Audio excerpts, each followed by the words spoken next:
So let's welcome Jennifer Puzar. Hi, how Thanks are you? for joining me. Thank you for having me. So many people don't know, but I've known you for over 25 years. I know, that's incredible. Yeah, so she was my first manager back in one of my first sales positions. I'm excited to have you. A little nervous, actually, to have you on this podcast because you've been really an inspiration to me over the years. Oh, that just means so much. Thank you. You've been an inspiration to me just to see you're so everything nice. that you've been doing. Yeah. One thing I love is this medical spa you have. How did you even come up with opening Emmanuel Skinscience? I was doing sales training for many, many years. Then I went into publishing, which That's right. building magazines, and I ended up with like 3 different publications. Back then, I was seeing sales more as a career path versus a skill set. And so I just always thought I needed to be in that sales arena. But really, everything in any business comes down to sales. It brings the pulse of the business. I mean, you Right. have to have finances in anything that you do. You have to bring that in. Our focus is very much on slowing down skin aging, educating women on what's really happening with their skin and their body as they age. I feel like a lot of marketing in the med spa arena is very limited, and it really targets to vanity a lot. Right. There are things in aesthetics that are very healthy for skin, and there are other things in aesthetics that are purely aesthetic, meaning it doesn't necessarily improve the quality of the skin. So that's where there's that little blend. We as a culture are very much focused on quick fixes. Let's go from A to D like really fast in one treatment. So I try to educate people so that they understand that it's a lifestyle choice, just like if you decide that you want to start investing in your health and start exercising, you know that it's not a one-shot deal. It's not like you join a boot camp and then all of a sudden you're good for 5 years, Right. Like you need to really... Consistency. Yeah, consistency is key for sure. You hosted myself and some girls for a little Valentine's Day event. Yes, we did. The women that were in the room, they just learned so much from you. Where that really stemmed from is I do a lot of the consultations when people come in. We have so much technology now. In those 5 years, we've probably invested like 1.5 million in technology, like lots of different lasers, body sculpting, but mostly for skin. And I really wish there was just one treatment that could do everything, but that's just not the case because skin is in layers. It's been really nice because when we first started out and we just had like one device, people would come in with an issue and what could you really sell but that one treatment, right? We would see the gaps in our business and saying, okay, this is what people need. So we started to just systematically bring that technology on. And so it's been really fun to do these consultations where women come in and I just listen to what their history is. What I find is sometimes they feel like they did something wrong. Like they're like, oh, I grew up in an era where I didn't know how to do this and I didn't know how to do that, or nobody ever taught me this, and which I get, but lots of the things that they're experiencing, we're all experiencing. You could be doing all the right things. You could have all of, the perfect diet and working out and taking all your vitamins, and you're still going to experience the same aging process, right? So some people more than others, some people faster than others. Women, once we hit menopause, we lose 30% of our collagen in the first 5 years. That is a lot of women that we see. They're starting to see either the beginning of it or they're in the middle of it, or they just went through it. And when they went through it, they're just like, I don't know what happened to my skin and my face, but it just happened real fast. Many of these women, they're just like, what can I do now? Because facelifts have gotten so good, and we see it, like on social media, especially with celebrities. It's become so accessible that people are thinking about it more and more. I think about it, I'm like, when am I going to get my facelift?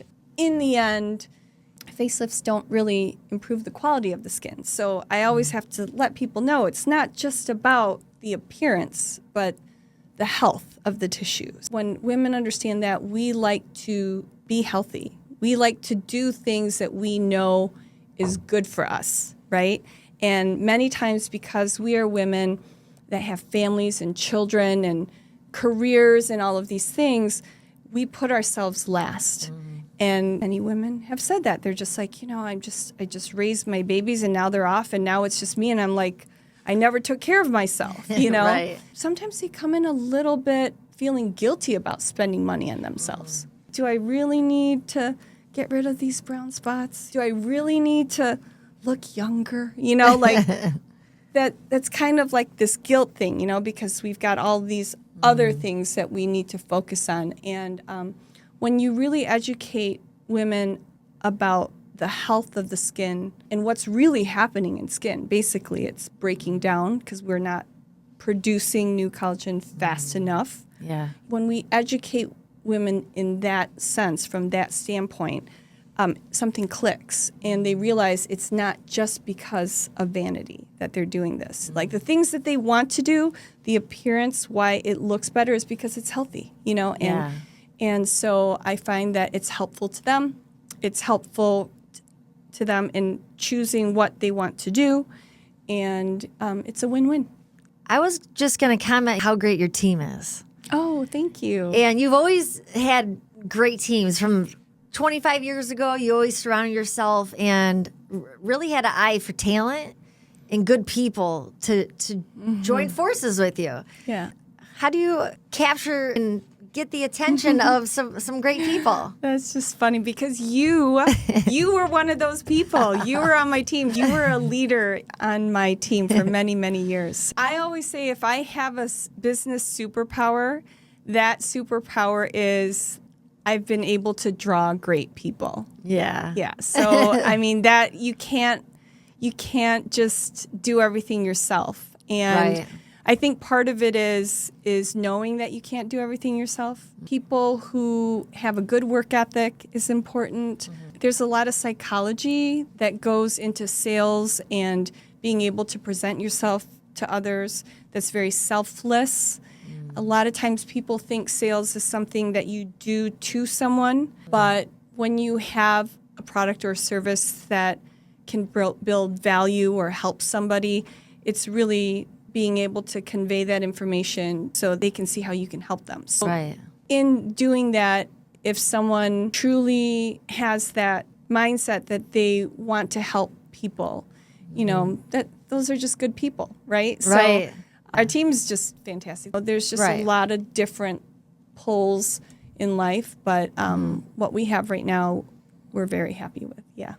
From my opinion, just from knowing you for so many years, when you have a vision and a goal and are excited about it, they want to follow and they want to be a part of that. People are definitely attracted to what you're building and what you're trying to do. Keep it up. Oh, thank you. Thank you. It's definitely like a transfer of energy, right? Yeah, definitely. Yeah. You went to college at... University of Michigan. Yeah, I grew up in Ann Arbor. You have a passion for traveling. Yeah, we do travel quite a bit. I always notice that. I'm like, oh, where's she now? Oh, I love this. So I love following you on social media and seeing all the new places you go to every year. I was born in Korea. I was born in South Korea, and we came when I was 7 months old. And then from as early as I can remember, it's always been America. But I always knew that there was a whole new world outside of just the United States because of all of the cultural background of my parents and my family and all of those things. I took French in high school. They had a French club and that we would go to Paris, and I stayed with a French family, and all of that stuff happened. And then I went backpacking around Europe back when I was in college. Yeah, just always been traveling, and speak a little bit of Italian, speak a little bit of French, speak a little bit of Korean. So yeah, I just love it. What else do you enjoy doing besides traveling and working? Nothing. That's okay. Sleeping. I'm so tired. I'm so tired. I'm going through menopause. When I went to U of M, I actually got 2 degrees. I was an art history major, and I also got a fine arts degree in painting and sculpture. Oh, So nice. very aesthetically inclined, I guess. I think there's just a part of me that's just loves creativity, loves creating things that don't exist yet, kind of visualizing and dreaming of things. As I was approaching 50, I was thinking to myself, okay, is this like the end of my career? Am I supposed to be am I supposed to be retiring soon, or is this just the beginning? And I remember seeing a quote that said, Martha Stewart, she didn't start building her empire until she was 50. And I just thought to myself, like, wow, there's just so much that can happen in a couple years. What would be my ideal version of myself in the next 2 years, 3 years, 5 years from now? I just kind of sat with that. Because there's so many things that we get distracted with. And I thought, where would I like to see my life? And what would I like to see myself doing? And just like visualizing that person. And one of the things that it did was it brought me back to my favorite gym. So there you go. I went back to working out on a regular basis, something that I was really just kind of setting aside and just saying I was too busy for. Reevaluating and thinking about where you want to be and just really sitting with that and visualizing that, and then, praying about the things that you're not sure about and just really letting go and letting God kind of light that path for you. Yeah. That's really important to me. Well, I do love all the stuff you're doing on social media. It's just very authentic. The one time you did something to your back and you're still recording with the camera up, and just sharing stories, teaching people. It's really amazing that social media exists the way that it does today. It could be bad, it could be good, but there's definitely a reach that we didn't have back in the day. Back when I started doing marketing, I was placing ads in all the local newspapers. I was spending tens of thousands of dollars to send mailers out. Now we can just put a clip up, on the phone, even when your back's out, right? So I just remember I was laying there, I was like, oh my gosh, I feel like I'm getting nothing done today. And I just started, just dumping my mind on my phone. Yeah, I don't do any scripts. I tried to follow scripts before. I found that to be more time consuming. So I do more like a train of thought, just talking about the things that I find myself talking about in person over and over, because if a lot of people are asking the same questions, I figure there is an educational gap there. Yeah. So I address that. And a lot of it was on Instagram, and then I was like, oh yeah, I forgot Facebook is there, so let's do it on Facebook too. But recently I started posting the things on TikTok, and that's been insane. I had this TikTok that no one was looking at, no one was watching, and I had 200 followers 12 days ago, and I just started posting, and people have been really responding to it. I'm actually very surprised at how interactive people are on TikTok. Yeah. Yeah. Well, it's a whole new adventure for you. Yeah. People are kind of quiet on Instagram. They just kind of do likes, but people are really interactive on TikTok. So I try to interact back and answer a lot of the questions, and it's been really eye-opening. Yeah. Okay, so you're on TikTok, Facebook, Instagram. Yeah, I do have X, but I forget that it's all there. And I've tried to work with marketing companies that they say, we'll take your content, we'll put it up on all of those things. I'm on LinkedIn. But I kind of feel like they all have different angles that you have to come from, Yeah. So the way you caption on TikTok is different from Instagram. The algorithm's a little bit different. Right. The format's different, longer on TikTok, it's just all of that. So I'm just, playing around with it, having fun. Yeah. It's been great though. Yeah. If you are a business and you are on social media, your bio has to be tight. They need to know, because there's so many, and I said this in one of my stories, there's so many great accounts that I've found on Instagram where I'm like, oh, they're talented. I wonder where they're located. And I go on their bio and I have no idea where they are. I can't, there's no city, there's no state. They'll just say book with me and a link, and then sometimes I'll click the link and I'm like, I don't even know if they're in the United States. Are they in Canada? So I'm scrolling down, and then I'm like, oh, they're in Indiana. Okay, it took a while for me to figure that out, So if you're on social media, as a business, have your bio tight. Yeah. You can find me as jen.skinscience.girl. Okay. Yes. On Instagram, TikTok, yeah. Anything up and coming that you want to promote? There's a lot of excitement on XERF, which is, we're one of the first, not the first, but we're one of the few that have it here in Michigan. It is a technology from Korea, and it's for skin tightening. But really what it is dermal rejuvenation. It became really popular because celebrities like Kim Kardashian, got on there saying it was her favorite treatment and all of that. Okay. But we don't take it very lightly. It's an energy treatment. It's not a plug and play. The culture here in American aesthetics is, okay, I have a problem, let's fix it. If I'm going to spend a lot of money, it needs to be fixed, like 100%. And really, when it comes to energy treatments, it's about consistency. It takes like 3 to 6 months to really rebuild dermal tissue. So when people understand that it's this commitment to keeping that dermis healthy is just consistency. It's not a whole lot of treatments. It's just doing it on a regular basis. That in the long run, you just age in a very different way, So I just did my XERF yesterday, my second XERF. Oh, yeah. You look amazing. Thank you. You noticed it. I noticed it right away, yes. Yeah. And I definitely see more definition in your chin and up. Mm-hmm. You can tell. You look great. I can definitely tell. Thank you. So I'm impressed. Yeah, we really are excited about the technology.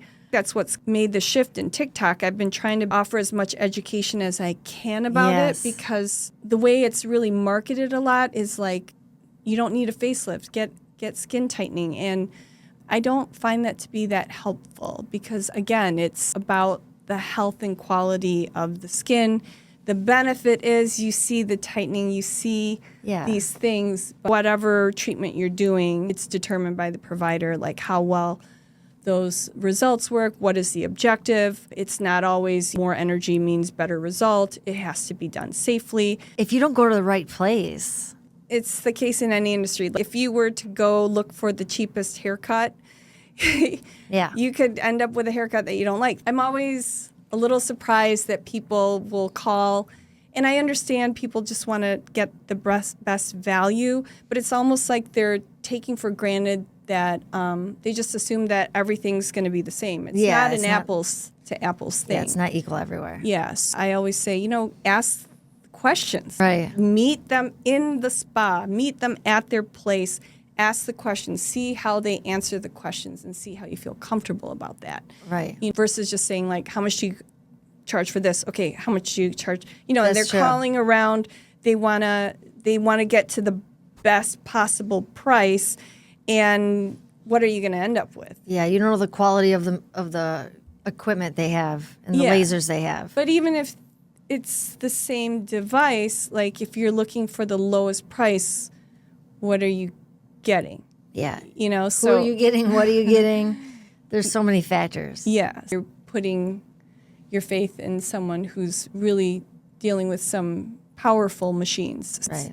Important to meet the people that you're going to be working with and just see how comfortable you feel working with them and what kind of answers they can provide for you with your concerns. Any final words?